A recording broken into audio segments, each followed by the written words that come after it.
We're truly kicking things off this afternoon with the disrespect. We're getting it out the way.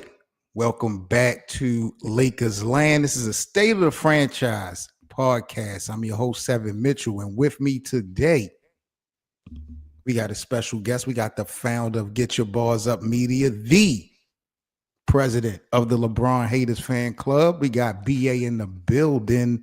BA, what's that word? I have to give you your flowers early. Yo. Early. Hey, what up, Brescia? We are up in here, man, and make sure you get your bars up, man. And I can't wait to get into this LeBron thing because he pissing me off, man. He messing up my Lakers. Let's go. Special delivery. We got the bro Bit in the chat. Bit, what's that word? My brother. You already know what time it is. B.A. Bayless is in rare form. We about to turn it all Bit, the way what up up? here. You already know. So let's get to some disrespect. B.A., are you ready? Yes, I'm always ready, man. I stay ready. So let's talk about the 2020 Lakers and the disrespect that has been going around as of late. Did you see the comments by Daryl Morey, NBA executive, Philadelphia 76ers? You see what he had to say about the 2020 Lakers? Definitely, I agree with him. We got Trap Butter in the building. Trap, what's that word, my boy? Y'all know what time it is. Bit, I gotta figure out. I got you, Bit, because I gotta figure out the next live stream. I promise the next live stream and all the live streams moving forward will be open panel. But I wanted to have a template for everybody, and I only set a 2-man template. So I'm gonna get shit right. The next live, it'll be open panel. Everybody will be invited. But me and BA about to just tackle these things down real quick. So for those that's been out the loop, Daryl Morey said that the 2020 Lakers title has an asterisk on it, and people around the league don't believe it was a genuine championship. Now, this is an argument that myself, BA, Hank, Bit, everyone in part of Lakers land, we've had this conversation a year and a half. This is what Daryl Morey has specifically to say about the Lakers winning the 2020 bubble championship. He said, had the Rockets won the title, I absolutely would have celebrated it as legitimate, knowing the immense effort and resilience required. Yet everyone I speak to around the league privately agrees that it doesn't truly hold up as a genuine championship. Perhaps the lasting legacies of the NBA bubble is that the NBA should be proud of its leadership at the beginning of the end of the pandemic, even though the champion will forever be marked by an asterisk. My God. First of all, drop a damn bomb for the disrespectful Daryl Morey.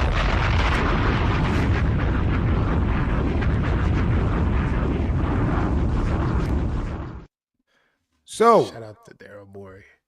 I hear BA over there grinning cheek to cheek, ear to ear. What's your reaction, you hater, to what Daryl Morey had to say about my damn Lakers trying to discredit our championship? I mean, it's so I agree. I agree with him to an extent, and what I mean by an extent is that for those who know who've been around, like in this time and day, like we all know that that's bubblegum. That was a bubblegum championship. That's all it was. Wow. You know, it was like nobody in the stands. It was silent. It was kind of like they was playing practice rec league basketball during that time or whatnot. Got 4 months off, all of this. Not like I agree with him, but to the extent part is 10, 20, 30 years from now is going to be marked down as a championship. And people are not going to be talking about if it's in the bubble or where was it at or anything like that. It's similar to what's Tim Duncan's first ring in that shortened season, that lockout season. I think it was like 50 something games or whatnot. You And really gonna sit here and say with a straight face that people disrespected Tim Duncan's championship the way they disrespected LeBron's 2020 title? You feel like you've seen the same energy? Really? They did do that. They did that for quite some time, but like 20 something years later, people don't talk about it. They're just like, oh yeah, that's his first ring. And people don't even mention David Robinson because they didn't like David. So they they, Mm. they kind of did hate on that ring on that shortened season. But it's like for the ones who know, we know that was bubble gum, man. That was spearmint gum. That was So the explain to me, by it being so bubblegum, why did people participate? Because this was not a forced tournament. So what was because they weren't getting paid. Remember, the NBA wasn't paying the players. They went to go get a check. They went to go get some money. That's why they went back to the bubble. The ones that felt comfortable or were scared because of the CV-19, those are the ones that stayed back. But the ones that was like, man, let me get this extra little bread. I'm bored, and let me go get some money. They went to go get that money. So you mean to tell me, because you are a basketball historian just like me, if some other team would have won that championship, it would have got discredited with the same energy? Yes, anybody who would have won that championship. Like, Stop it, BA. say Just that stop it. so Stop the it. team, remember the team that everybody was thinking was gonna win was Kawhi, Paul George, them, right? It was the Clippers. If the Clippers would have won that championship, they would have clowned the hell out of the Clippers. Like, y'all could never win a real championship for LA. It's all about the Lakers. Yada yada yada. It would have been the same thing, bro. What do you have to say to the argument that the 2020 championship was the toughest, the most challenging championship in NBA history to have won? That's cap. It was no pressure. It was no pressure at all. And you got LeBron up here talking about, oh man, it was like the movie The Shining. You know, I went outside my hall room, then I thought I seen the little bike rolling through the hallway, and I was just going crazy, man. It was arguably the toughest that I've ever had to get out of here, LeBron. Stop it. He capping, just like he capping right now, practicing in other facilities across town. Stop it, LeBron. It just amazes me, people. And I mean, all across the board, how we just totally disregard focus, how we totally disregard commitment, like it's just at the back seat of this thing that we love called basketball. Here we are in a scenario where we lose Kobe Bryant at the beginning of the year, him and his daughter in a horrific helicopter accident. The COVID-19 pandemic hits, the season gets suspended. They opted to come back. The whole format of the play of the game is different now. They're in the bubble. And the Lakers find a way to be resilient through all those trials and tribulations of that year, win the title, and you have the nerve, along with the rest of these people in the NBA community, to disrespect it. What other team could have went through those ups and downs, BA, and won a championship? Any team could have did. Any team could have did that with no sound and everything. It's like open gym, man. No hecklers, no none of that, man. Come on, no pressure. You're not traveling across the country. You're not doing none of that. You just going to your hotel room, go get you some free food, go to your nice little hotel at Disney World, by the way. At Disney World, by the way. And then you just go you go kick it and come out and go hoop. That's it. This was like for anybody to be like, oh, this was tough, man. This because I stayed in this nice hotel. I couldn't get the type of food that I want that's super fabulous, but hey, I still got some good food and we still got to eat here. But we just messed with my mind. Get out of here. Millionaires telling you this at that. Millionaire athletes at that telling, man, get out of here, man. Get out of here. Lakers land, y'all let us know in the comments in the live chat how much respect are y'all putting on the 2020 Lakers championship, because the disrespect will not be tolerated, not on this platform. I'm going to go all times.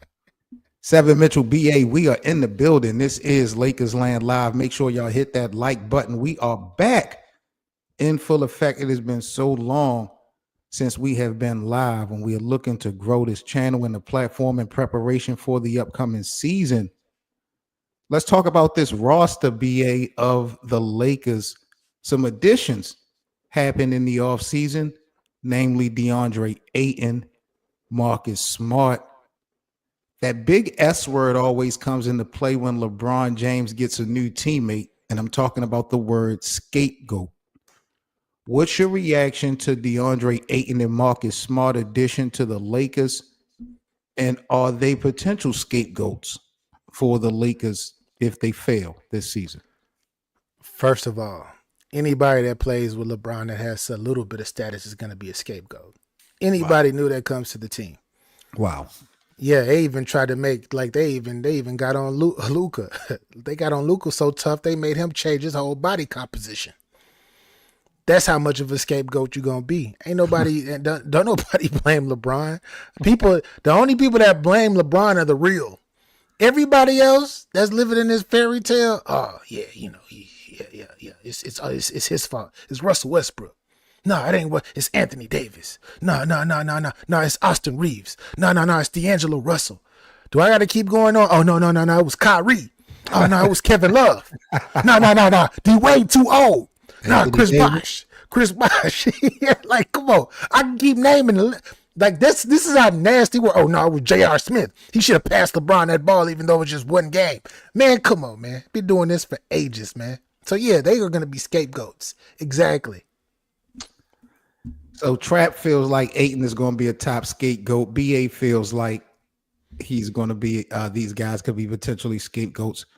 When you look at the mission, though, BA, when you look at the assignment of needing a big man, what the Lakers were looking for from a roster standpoint, losing Dorian Finney-Smith, do you like the addition of DeAndre Ayton and Marcus Smart on paper? Do you feel like they can fill the void of what was needed from a basketball standpoint? Yeah, I mean, yeah, they definitely they make the team better. I don't know why. Like a lot of people are talking. It's crazy how bad people were talking about the Lakers last year, and as I recall, they finished the season as a 3rd seed. Correct? That's a fact. So for them to add them and lose Dorian Finney-Smith, to the dude that couldn't hit any type of jump shot in the first round of the playoffs when they needed him to, played defense decent, but couldn't hit a jumper. Hey, man, Marcus Smart hit that. Marcus Smart played defense too. Ayton is going to give you an inside presence that can actually score, and as well as score, he's going to be able to hit free throws. It's only one cancerous cell on this team, and we all know who he is. And who was that? I think his number is 23, and he needs to get up out of L.A. So James is the cancer. Yeah, he the cancer of the squad, bro. Okay, so before we get into James, DeAndre Ayton, I actually was campaigning personally for him to come to Los Angeles once he left Phoenix, but I did not like what I saw from him in Portland. And I know that the Trailblazers was not a competitive team, but I would like to see effort through and through. I don't want your record to dictate how much effort you put out there on a basketball court. I'm hoping that was just an isolated situation with DeAndre Ayton in Portland. I hope he is ready and committed to play in Los Angeles because it's going to be a lot of responsibilities. And it's not going to be easy, even though he has Luka and LeBron, backing him up. His job, his assignment, his role is going to be very pivotal because the Lakers, the fan base, have been crying for a big man for the longest time, even Anthony Davis. So I think it's really critical that DeAndre Ayton has an impact on this team. I'm not really sure how much. Marcus Smart, I like the addition of Marcus Smart for various reasons. You brought them up. But what do you think Marcus Smart can do for Bronny James? We talked about if Bronny James actually here we go. belongs. I'm saying let's because I've always told you from the draft, if Bronny James is going to have a real career in the NBA, it's going to be identified off of defense, right or wrong. I've been saying that from day one. Right? Correct. Yeah, I believe we all been saying that part. So yeah, I agree. Looking at what Marcus Smart brings to the table, you don't think that could help Bronny James' development? I think Bronny is so Bronny didn't have to get it out the mud for real. Everything was given to him, so I'm already questioning his mentality in general. Really? And yeah, I'm already questioning this. The kid almost died 2 years ago. He can't. Y'all are so disrespectful. You just added to my point. He just almost died a few years ago, and he's playing for the Los Angeles Lakers with a guaranteed contract. That doesn't even make sense in itself. That shouldn't even be it. Like he shouldn't even be on this roster. But what I will say is, can he help him out? Definitely. But Marcus is a dog. He's always been a dog. I just don't see Bronny being a dog. Could he develop that?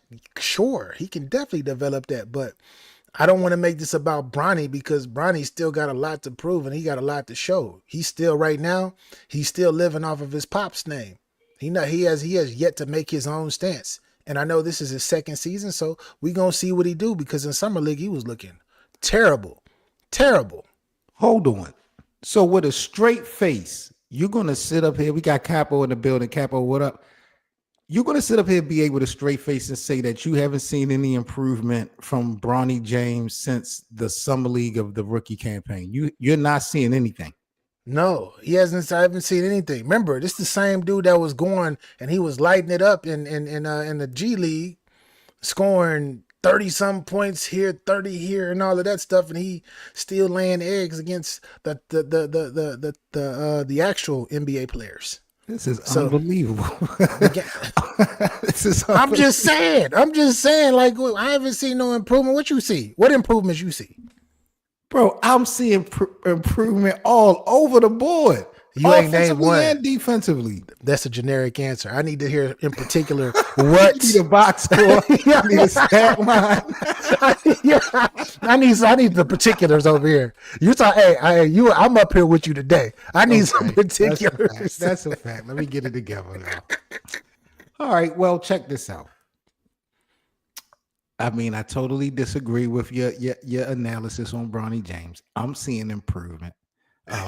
I can't specifically highlight anything specific to go at you, but in my heart, I feel like he's doing better. Dalton Knecht. Let's talk about the other rookie that was drafted. I mean, you talk about a roller coaster. How do you feel like this thing is going to play out ultimately with DK and Coach Redick? Like, where do you think this thing is going to end with Dalton and the Lakers?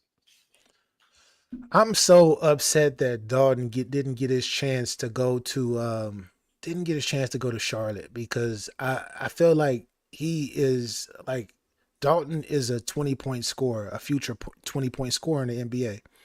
But he just got to get his reps and he got to get his time. But if he's constantly looking over his shoulder, then I'm sure you got another cancerous object, as we just talked about in LeBron James. You got all of this stuff happening, and then your coach is the team. This franchise tried to trade you low key, and then they expected you to come back, and then you got a couple DNPs and everything towards the end of the season. And you couldn't even contribute, but you was lighting them up at the beginning of the season when you were actually playing. So I don't know how it's going to work out with him. And I just wish that they would just let him go. Let him go to Portland. Let him go to Charlotte. Let him go to Washington. Let him go somewhere where he can actually show his game. Because the Lakers ain't going to let him do it. Yeah, let him reset. Yeah. I mean, it's real unfortunate, bro. You know, it's hard to really paint the point the finger because the blame can go around. When there was opportunity for Dalton to capitalize, you know, there were moments he blew it. I'm not real happy with the way JJ in this front office, as well as the coaching staff, has really handled him since last October. I agree with you, bro. At this point, it is probably time for him to go. I don't see how this relationship could be mended. I'm glad that he was able to see how the business works sooner than later in his career, because I feel like Dalton has a lot of upside, but I just don't see it working right now. Now, not that he can't contribute to the Lakers. I just don't feel like mentally he's in a good space, a desire to really want to play with this team anymore because of, you know, that trade, how that thing, you know, worked out. I believe that he figured out the Lakers. He figured out that this is all about LeBron. This is the LeBron show. And then when they as it should be, it should be the LeBron farewell tour. That's what it should be. It shouldn't be the LeBron show because he does. Wait a minute, whose team is this? Whose team is the Lakers? Let's get this out the way because Luka Doncic. This is Luka Doncic's team. You gonna sit up here and say that with a straight face? Yes, this is Luka's team. Wow. Luka was 30 pounds, 40 pounds overweight, still getting buckets. He wasn't playing the hell of a defense. He wasn't playing defense like that, but LeBron ain't played defense in 2-3 years, though. So let's talk about Luca and LeBron. BA here. This is Lakers Land 7 Mitchell. We in the damn building, man. Smash that like button for us. If y'all are new to Lakers Land, welcome. Make sure y'all subscribe. We definitely appreciate everybody in the live chat. We're going to get into our starting five, who our projected starting five be. So everyone that's in the live chat, get y'all starting five together, because I'm really interested to figure out from the Lakers community, who should we start with in our rotation. So make sure y'all get y'all starting five and put them in the live chat. Getting back to Luca and LeBron, BA. Yesterday, there was a big report that Luca wants LeBron to retire with the Los Angeles Lakers. He does not want to push LeBron out the way. Is Luca being political? What's your reaction to him publicly saying that he wants LeBron to stay? Where do you think this is coming from? I think he's being politically correct. You know, Luca, he was just on what was that?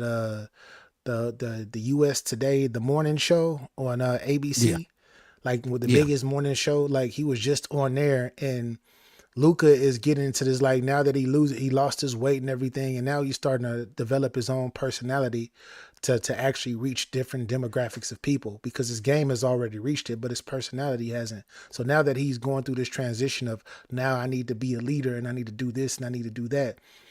He feels like he won't be able to, like when it comes to LeBron, he won't be able to get to where he's trying to get to. So he has to be nice about LeBron, because he, at the end of the day, he does respect LeBron, but now he's like, yo, like your cloud is your cloud is too thick. It's too big. We need to move. Like, we need this thunderstorm that you didn't, that's kept this team hostage, this big cloudy, whatever. We need to get that smoke out. I'm here now. There's a new sheriff in town. So you really think that Luca, in his heart of hearts, feels like he can win with this team without James? Yeah. How? I mean, he won the Western Conference without LeBron James. We're talking about this ball club, because he had Kyrie backing him up. There's no Kyrie's on the Lakers. Yeah, but Kyrie played like crap, though. Wow. Wow. Shout out to Kyrie, but he played like crap. So you believe that Luca is just being political? He really doesn't care if LeBron stays or go. It sounds like to me, BA, you're saying like he wants LeBron to go too. He wants LeBron up out of there, bro. He wants LeBron up out of there. He don't want LeBron to stay. And I'm pretty sure he wants this to be his last season. He don't care if he retires or if he gets traded or not traded, because they're not going to trade him, but if he retires or if he leaves somewhere and goes somewhere else as a free agent. He tired of the LeBron James bubblegum show. He's tired of that. He want a different. That flavor is stale, bro. It's getting old. That gum is stale. Do you realize how irrelevant the Lakers was before LeBron touched down, bro? Bro, maybe I need to get a new television, because y'all act like this team was title contenders before LeBron came. The Lakers were an embarrassment before LeBron came, bro. They only won one bubble championship, 7. What are we talking about? How many franchises? They missed the playoffs multiple times with LeBron, and they've been in the play-in multiple times. See, this is what I hate about why y'all do this. Because they had to get Luca. They had to get Luca to make the playoffs without the play-in, man. They had to get Luca just so they can be a top 16. That's crazy, bro. This is what I don't understand. You want to talk about the Lakers only won one title since that time frame. What confuses me is that there has not been any other franchise out of the 30 that have won multiple rings. But the other franchises, the difference between a lot of them other franchises, it wasn't no missed playoffs, and it wasn't no internet. They wasn't planning to be in a play-in game. They actually had a seed that they were comfortable in. LeBron been fighting out of that play-in and not making it to, because remember, he missed the playoffs, 2 or 3 times, right? He's been in LA 7 seasons. So 3 years were unsuccessful already off rip. Won a championship, a bubblegum championship, that is. After that, it's been opposed to this year. I mean, last year, it's been all play in, bro. They've been struggling with their lives since he got there, bro. They had to go hijack and clear out all of these future all-stars. They had to clear them out. They had to run Julius Randle and all of these people up out of there just so they can bring him in, bro. And he can do whatever he do. I don't mind you lying to the people in the chat. I'm not going to allow you to lie to me. I'm not going to allow you to lie to me. You didn't want to bring up the Western Conference Finals appearance. You want to totally disregard that. They got swept 7. They got swept 7. When did the Lakers get eliminated in the play-in? Since you want to talk about how we live in the play-in. When did the Lakers ever lose in the play-in? It's not about them winning or losing in the play-in. It's about them seeding the play-in, not being able to go past the 7. The Western Conference is just that good, bro. Bro, the Western Conference is great. You are correct. It's great. But you mean the greatness, the best player of all time couldn't lead you past that? I guarantee you. Like this wouldn't be this way if Luka was here sooner. So we're vilifying LeBron because the Lakers ain't repeated or three-peated, even though no other team since LeBron has been with the Lakers have won 2 championships. We've had a new champion every year. It's not. You don't got to win a championship, but at least make it to especially with this particular franchise, because we're talking about a storied franchise. But you make it seem like, BA, since LeBron James have touched, it hasn't been successful. It hasn't been successful. Not in the LeBron standards. Unbelievable. That is unbelievable, bro. This is a guy that went to eight straight finals or whatnot, even though it was the Eastern Conference, but he went to 8 straight finals. And from my understanding, the excuse that came from you and from a lot of people, oh man, he had to carry these teams. How come he ain't carrying the Lakers that far? How come it took him to go to the bubblegum championship to do that? It took for CV19 for him to be able to sneak his team into the finals. This is an interesting question from Chris. I don't want to get off topic, but Chris wanted to know who was going to give the Thunder a run for their money between the Clippers or the Lakers. I'm not sold on the Thunder. I know they're the defending champions. I just look at this team as a Cinderella story, BA. Are you sold on the Thunder? And out of the two, the Lakers and the Clippers, according to Chris, which one would be the most threat towards OKC?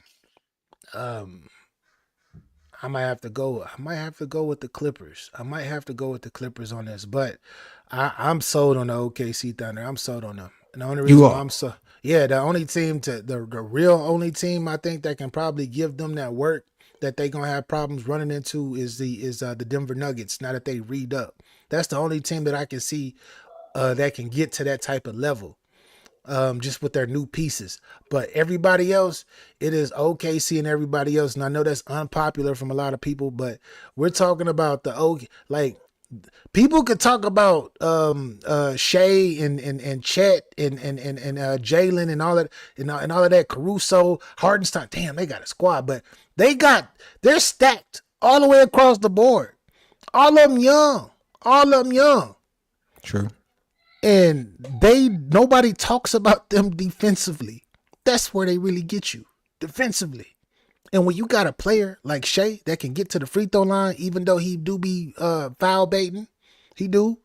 But most superstars do, though. It's always been that way. When you got somebody get to the free throw line and hit them, oh my gosh, it's different, bro. This is a really good team. I gotta put some respect on their name. I ain't gonna dog them like that. Let's see what the Lakers Twitter is talking about. Jay says, if Dallas trades for LeBron, I'm more excited for the Lakers' death return than LeBron uniting with AD and Kyrie. Getting Clay, Gafford, and PJ is nice. So hypothetically, if this was a trade, who would have won? I think it'll be even, man. I think it'll be even. So you would embrace Klay Thompson in LA? Yeah, I would definitely embrace Klay Thompson in LA because we don't need you to do anything but just spot up and shoot. We don't need you to hold the best player, the best 2 guard. Go hold the weak link on the other squad and you'll be straight. We just need you to hit jump shots. The Lakers would get destroyed if this was to happen. What the hell? Who gonna stop LeBron, Kyrie, and AD? Who? LeBron gotta play defense. AD gotta be healthy. Kyrie gotta be healthy too. We talking about, bro, we not doing this. We talk about the geriatric players. Bro, this ain't that young youth energy type. Nah. Cooper, Coop. Yeah, he got game. He gonna it's gonna take him a little time or whatnot. But yeah, the Lakers could actually with Luka over there and them three go over there, yeah, it'll help them a lot. And I think LeBron would fit in would definitely fit in with Dallas, but that would disrupt whatever they got going on because they're gonna run out of gas once they get to the play-in. All right. Last but not least, before we get up out of here, and another quick reminder, all of the State of the Franchise live streams, I do apologize. I will make sure that I have a template ready. This will be open panel live streams. Every time we go live, we'll have open panel. But I'll make sure that I have the template ready so I can bring you guys up. Starting five, before we get up out of here, BA, what would your starting five look like for these Lakers now that we've got the addition of DeAndre Ayton, Marcus Smart, and a couple of others? Who would you start the season off with if you were Coach Reddick? I'll probably have LeBron in the sixth man. Now let me stop. Oh my God. Let me stop. Oh my God. I'm just joking. I'm joking, y'all. I'm sorry. You smoke crack, don't you? You smoke crack, don't you? That's crazy. That's crazy. I would have I would damn, I think Bit actually got it. Bit would I would say would similar to what Bit saying, but it would be Luka. But instead of Smart, I would have to start AR. Bron, Ayton, and Rui. That would be my starting five there. Everybody else come off the bench. So you're going with Luka, Austin, LeBron, Ayton, and Rui. Rui. So no defense starting. Nobody's playing no defensive impact in the starting five. You cool with that? All right. What other defense is up? You got one person that's gonna get out, and he getting older too. 7.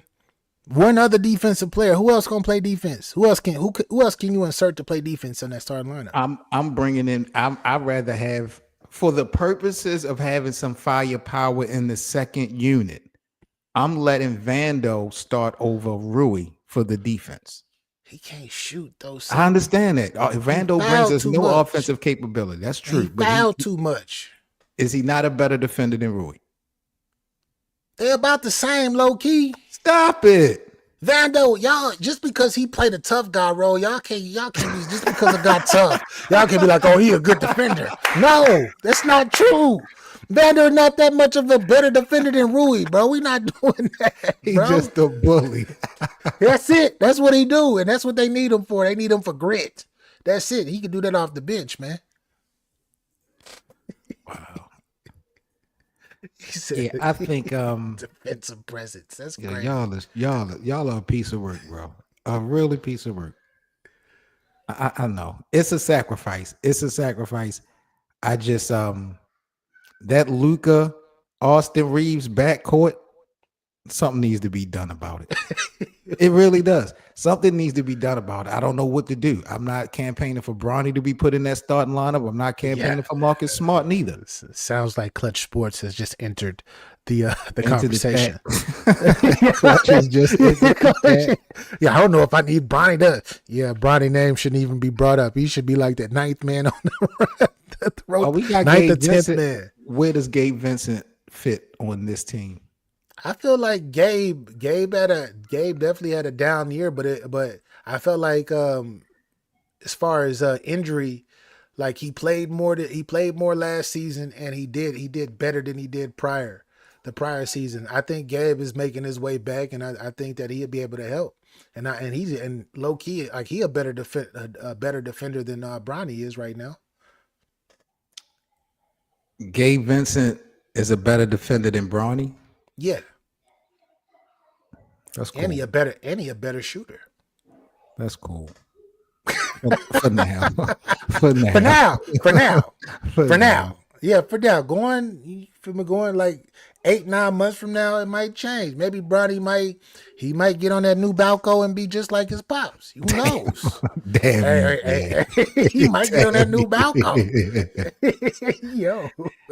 Yo, this is the State of the Franchise podcast. Seven Mitchell and BA. This is Lakers Land. Appreciate you guys joining us this afternoon in the live chat. Just wanted to come at y'all real quick, kick it with a couple minutes of these Lakers topics. I'll be back at you guys again before the weekend is out. We'll definitely be going live again because there's a ton of shit to talk about with the Lakers. Yes, sir. I didn't mean to cut your wisdom, sir. But what's up with you? Like what's up with your boy being on this gimmick stuff, man? What's up with your goat? Your goat, man. Your goat is over here. He at this Clippers. He made sure y'all got whoever took that picture got the Clippers background with him out there working out at the Clippers facility. What is he doing? Who you talk about, James? Yeah, he's defying the odds. He's defying. You've never seen a person in year 23, 40-year-old have this much box office presence in any sport. Yeah, that's and you know what, BA? Get ready, y'all, because LeBron is about to turn heel. It's time to be the bad guy all over again. Y'all want to disrespect? The last thing y'all want is LeBron to be a heel. LeBron about to be a bad guy, and it's about to be a problem for the NBA. You watch.